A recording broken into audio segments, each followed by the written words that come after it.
The message came through while I was unlocking my car after a long drive home. My hand was still resting on the cold door handle when my phone began to vibrate in my palm with a weight that felt far heavier than a normal notification. My name is Darlene. I am 32 years old. And in that exact moment, I understood that some family lines do not break loudly. They disappear silently while you are still standing in the middle of them. I saw a name on the screen that had followed me for my entire life.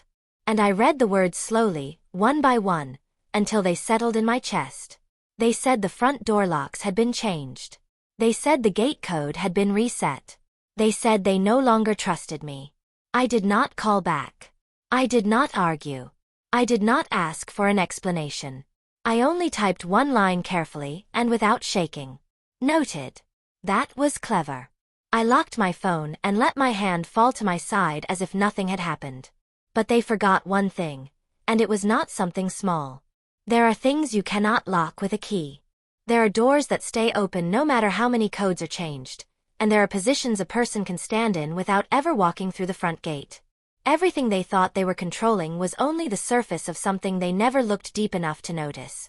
If you have ever felt pushed out of your own family without warning, stay with me until the end and share your thoughts in the comments. Before any money moved between accounts, there was already distance in my family. I had learned very early how silence could feel heavier than arguments. The house felt full, yet the space between everyone felt wider than any room. I understood routines, expectations, quiet rules that were never written down. I learned when to speak, when to stay invisible, when to walk softly through hallways that felt crowded even when no one stood there. My father built the structure of our family around appearance, reputation, control. My mother lived inside that world carefully, never challenging its shape, never questioning its edges. Their focus was never warmth or closeness, but consistency, stability, respect from people who never lived in that house. My brother Brandon was introduced to me as the person trusted to coordinate daily operations at the warehouse. Someone who handled schedules, managed staff movement, monitored inventory flow, dealt with suppliers who expected precision without delay. From that point forward, I stopped thinking of the warehouse as part of my family story because Brandon belonged to it in a way that made it clear I did not. Brandon spoke with confidence, carried authority, naturally moved through rooms where I felt like a guest who was never meant to stay long. I built my work life outside of that building, choosing finance because numbers felt honest, predictable, measurable in ways people were not. I worked with accounts, forecasts, reports, systems that rewarded quiet focus instead of loud approval. That distance from the warehouse was not accidental because my role was never defined or welcomed inside it. I was treated like someone who had a place elsewhere, even when no one said it directly. Long before anything was openly discussed, I began to notice subtle changes in the way the warehouse functioned. Payments felt delayed. Communication felt rushed. Small decisions began to feel reactive instead of planned. I did not need reports or official numbers to sense pressure because tension has a sound of its own when it enters a business. I heard it in conversations that paused too long, in messages that became shorter, in plans that felt defensive instead of confident. Dad did not approach me as a father when the pressure became harder to hide. He approached me as someone guarding a reputation. Someone trying to maintain a front that partners would continue to trust. He spoke about relationship stability, image risk. He never spoke about fear. He never spoke about family concern. The request carried weight without warmth, urgency, without honesty. I listened without giving him the comfort of an immediate answer. I did not interrupt, did not promise help, did not refuse. I allowed the silence to sit between us long enough for him to realize that control was no longer automatic. I understood that the request was not about support but about survival. In that moment, I chose to observe more than speak because distance sometimes gives more clarity than confrontation. By the time he finished explaining, I already knew that the conversation was not about trust, love, or reunion. It was about preservation, appearance, quiet desperation hidden behind calm words. I accepted the weight of the moment without exposing any decision because uncertainty was safer than agreement. 6 months later, the transfers became part of my routine. What started as a quiet agreement slowly turned into a pattern that shaped my entire month. Dad created a separate holding account under his own name, framed as a temporary bridge to avoid disruption structured, so the money never appeared inside the main warehouse reports that Brandon regularly reviewed. The process was explained to me with precision focused on privacy, framed as protection for the business image rather than protection for the family. I set up a recurring transfer through my personal online banking system so that the movement of funds happened automatically once every month without requiring me to log in or manually confirm each time. After the first successful transaction, the system became something I no longer had to think about. Yet, its presence followed me into every decision, every plan, every quiet moment where I calculated what remained. The condition was never presented as a suggestion. Dad made it clear that Brandon could not know under any circumstances that the warehouse had started to depend on my money to stay afloat. The secrecy was not framed as kindness, but as necessity. The warehouse had to look strong, appear stable, maintain authority through Brandon's leadership, even if that authority was quietly being supported from a direction no one was allowed to see. To sustain the transfers. Without drawing attention to myself, I began shrinking my own life. I moved into a smaller living space that felt easier to justify quietly. I switched my insurance coverage to a basic structure that removed long-term comfort in exchange for short-term flexibility. I adjusted my daily habits so carefully that even people close to me would not have noticed a change unless they were trained to look for it. I kept a private file on my computer separate from anything work-related hidden behind folders that looked ordinary enough to be ignored. Every transaction, every confirmation, every timestamp was saved there. No one in my family knew that record existed. That file became the only place where the truth of what I was doing could live without being questioned. At one point, curiosity outweighed caution. I asked Dad how serious the situation had become, choosing words that sounded casual enough not to alert him. The answer I received never matched the tone of the situation. His response stayed vague, carefully wrapped, designed to sound like everything was under control without offering a single concrete detail. That was the first moment when doubt settled into my thoughts. I began to wonder whether the money was doing what I believed it was doing. I began to wonder what parts of the story I was not being allowed to see. I began to understand that secrecy works in more than one direction because the person receiving the money can hide just as easily as the person sending it. By the end of that period, sending money no longer felt like support. It felt like I was feeding a structure that refused to show its true shape while asking me to trust darkness as if it were light. By the end of that winter, I stopped assuming everything was fine. This was the first time my Aunt Denise entered this part of my life in a serious way. Introduced in my mind as the one person in the family who understood internal paperwork without needing public recognition. She had spent years helping relatives organize legal forms, supplier agreements, and quiet settlements that no one talked about at holiday dinners, which gave her a quiet authority that never felt loud or invasive. Denise did not accuse anyone or use dramatic language when she spoke to me. She asked careful questions about a few delivery invoices that had passed through the warehouse, pointing out that certain numbers did not match the expected pattern without attaching blame to any name. Her tone stayed neutral, but the way she guided the conversation made it clear that she was not guessing. She was measuring inconsistencies with practiced precision. I did not confront Brandon or Dad when those concerns reached my mind. Instead, I started looking at stored warehouse figures through indirect access points that did not leave visible footprints. I focused on archived entries that had been altered in subtle ways, where decimals shifted slightly, or duplicate codes appeared in places that would escape notice without financial training. The changes were not aggressive or obvious, which made them more dangerous, because someone had worked carefully to make them disappear inside the flow of ordinary work. This was the moment when my private system had to evolve. I strengthened the way I stored evidence on my personal computer, moved sensitive files behind additional layers of digital protection, created backup structures that existed only under neutral folder names and limited access paths so narrowly that even a skilled technician would struggle to understand what mattered without already knowing where to look. I chose not to bring Mom into any part of my growing concern.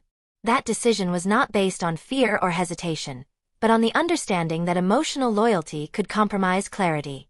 Mom lived inside the version of family that depended on trust staying untouched, which meant any information I shared could become softened, filtered, or unintentionally exposed in ways that would damage the advantage I was quietly building. At the same time, I began to notice how carefully the surface of everything had been designed. Warehouse reports still looked professional, communication with outside vendors stayed polite. Schedules remained structured, and no visible signs of disorder appeared to anyone who did not know where to stare. That contrast made the quiet discrepancies feel deliberate, as if the visible calm had been built to distract from the details that only someone trained to analyze movement of funds would ever question. Denise never pushed me or asked me to take action. She simply made information available to me, then stepped back as if she understood that timing could not be forced. That distance created space for me to act with control instead of panic. I felt the weight of awareness shift slowly, not as a sudden discovery, but as a steady realization that what I believed I was supporting might not exist in the way I had been shown. From that point forward, I stopped seeing the warehouse numbers as routine figures. I began seeing them as signals that pointed toward directions I had not been allowed to explore. I began preparing without announcing it, recording without reacting, organizing without revealing movement because I understood that the person who holds the most information quietly almost always decides the ending long before anyone else realizes a story has started. Not long after that, my real position started to take shape. This was the first time I met my attorney, Samuel Rodas, in a private legal context, and I registered him in my mind, not simply as a professional presence, but as the first person who spoke to me, as if I already mattered inside decisions I had never been allowed to see. His voice carried no drama, no urgency, only structure, only facts. And that calm precision made every word feel heavier than emotional promises ever could. Samuel explained that ownership of the warehouse had never rested fully in Dad's hands in the way I had been taught to believe for most of my life. He laid out a structure built around a family trust that had existed quietly in the background, designed to control rights, access, and authority in ways that ordinary family members were never meant to question. I was shown documents that had been signed long ago with language that shifted power, silently separating title from control, separating daily authority from long-term ownership. What struck me most was not the complexity of the trust itself, but the way it had been hidden behind normal family language. I was given access to pages that mapped roles without naming intentions, responsibilities without emotion, and legal borders without loyalty. It felt like reading the real version of my family for the first time, one that was written in clauses instead of conversations, protected by silence instead of care. I signed documentation that granted me formal legal representation without allowing Mom or Brandon any awareness of what I was doing. There was no dramatic moment while signing, no hesitation in my hand, only a sense of controlled clarity because I understood that power does not show itself loudly. It moves quietly through paperwork, witnesses, and timing. My name on those pages felt less like joining something, and more like reclaiming something that had been positioned beyond my reach for years. I kept every legal document outside the warehouse in a private safety deposit arrangement that existed in a neutral location far from family routines and far from predictable movement.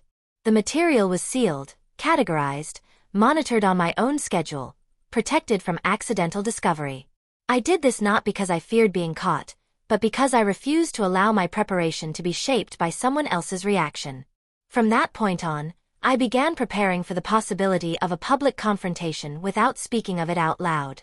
I reviewed legal pathways, considered timing, calculated reputational risk, reflected on how much truth could be exposed without destroying my own position. This was not about revenge, anger, or proving worth. This was about control, truth, and readiness. The quiet preparation changed how I walked through daily life. Every conversation felt layered. Every interaction felt measured. Every silence felt deliberate. I stopped reacting emotionally to family behavior and started observing it like evidence. I stopped seeking permission and started structuring outcomes in my mind. I was no longer drifting near the edge of decisions.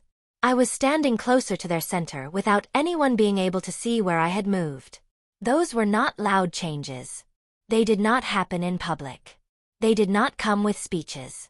They existed entirely inside preparation. They existed inside readiness. They existed inside the kind of quiet power that never announces itself until the moment it becomes impossible to ignore. The next phase of my story did not begin with conflict. It began with clarity. Not long after that, my real position started to take shape. I had already grown used to working with my attorney, Samuel Rodas. But that particular conversation felt different because it was the first time he spoke to me, not as a client who needed guidance, but as someone who already belonged inside decisions I had never been allowed to see. His voice carried no drama and no urgency, only structure and facts, and that quiet precision made every word feel heavier than any comfort or emotional promise I had heard before. Samuel explained that ownership of the warehouse had never rested fully in Dad's hands in the way I had been taught to believe for most of my life. He laid out a structure built around a family trust that had existed quietly in the background, designed to control rights, access, and authority in ways that ordinary family members were never meant to question. I was shown documents that had been signed long ago with language that shifted power, silently separating title from control, separating daily authority from long-term ownership. What struck me most was not the complexity of the trust itself, but the way it had been hidden behind normal family language. I was given access to pages that mapped roles without naming intentions, responsibilities, without emotion, and legal borders, without loyalty. It felt like reading the real version of my family for the first time. One that was written in clauses instead of conversations, protected by silence instead of care. I signed documentation that granted me formal legal representation without allowing Mom or Brandon any awareness of what I was doing. There was no dramatic moment while signing, no hesitation in my hand, only a sense of controlled clarity, because I understood that power does not show itself loudly. It moves quietly through paperwork, witnesses, and timing. My name on those pages felt less like joining something, and more like reclaiming something that had been positioned beyond my reach for years. I kept every legal document outside the warehouse in a private safety deposit arrangement that existed in a neutral location, far from family routines and far from predictable movement. The material was sealed, categorized, monitored on my own schedule, protected from accidental discovery. I did this not because I feared being caught, but because I refused to allow my preparation to be shaped by someone else's reaction. From that point on, I began preparing for the possibility of a public confrontation without speaking of it out loud. I reviewed legal pathways, considered timing, calculated reputational risk, reflected on how much truth could be exposed without destroying my own position. This was not about revenge, anger, or proving worth. This was about control, truth, and readiness. The quiet preparation changed how I walked through daily life. Every conversation felt layered. Every interaction felt measured. Every silence felt deliberate. I stopped reacting emotionally to family behavior and started observing it like evidence. I stopped seeking permission and started structuring outcomes in my mind. I was no longer drifting near the edge of decisions. I was standing closer to their center without anyone being able to see where I had moved. Those were not loud changes. They did not happen in public. They did not come with speeches. They existed entirely inside preparation. They existed inside readiness. They existed inside the kind of quiet power that never announces itself until the moment it becomes impossible to ignore. That morning, nothing looked wrong on the surface. The conference room felt ordinary when I walked inside, which was almost cruel in its simplicity because I already knew that nothing about this meeting would stay ordinary for long. The long table was polished. The chairs were aligned. The screen at the front was blank, waiting, and the air felt neutral in a way that made my chest tighten instead of calm me. I took my seat without drawing attention, keeping my posture steady, keeping my breathing measured, refusing to give away anything that moved beneath my skin. Samuel arrived without ceremony, carrying himself with the same quiet precision he always did. But this time, the room adjusted around him without realizing why. He did not raise his voice. He did not create drama. He simply placed a folder on the table and spoke with the calm authority of someone who had already been granted the right to be heard. He announced his right to access the financial records of the warehouse, explaining that the purpose was oversight and transparency, not accusation, and the room shifted in a way that felt like a subtle crack moving through a wall no one had bothered to test before. Brandon reacted first, choosing to address the room directly instead of reaching for a phone or stepping outside. And that decision changed the energy immediately. He tried to control the tone with jokes that fell flat and with smiles that stayed too close to his mouth, but I could see the tension building behind his eyes as he realized he could not redirect what was already moving forward. His words were polite on the surface, yet there was an edge to them that made the air feel heavier, as if the room itself recognized the discomfort he was trying to hide. Dad remained silent. That silence was not requested. It was imposed by the process unfolding in front of him. He sat with his hands folded, his posture rigid. No interruptions, no corrections, no ability to reframe what was being presented. The screen turned on, not with dramatic transitions or bold statements, but with clean, controlled displays of activity that had once been buried in routine. The language used was careful neutral, designed to stay within safe boundaries while still making the truth impossible to ignore, referring to irregular allocations, misaligned approvals, and repeated patterns that no healthy system would ever accept as normal. I felt something shift inside me as I watched the documents appear. Not relief, not satisfaction, but a steady confirmation that what I had carried quietly was finally visible without me having to fight to make it real. The room did not erupt into chaos. There were no raised voices or shattered tempers, only a tightening silence as everyone started to understand that what they were seeing could not be laughed away or softened by familiar roles. The meeting did not end with shouting. It paused because of formal legal intervention. Samuel stood with the same calm tone and informed the room that the session would be temporarily suspended, not due to disagreement or emotion, but due to procedure that now required a different level of review. No one argued, no one protested because the authority of the moment had shifted so completely that resistance would have looked childish instead of powerful. I gathered my things slowly, refusing to meet anyone's eyes.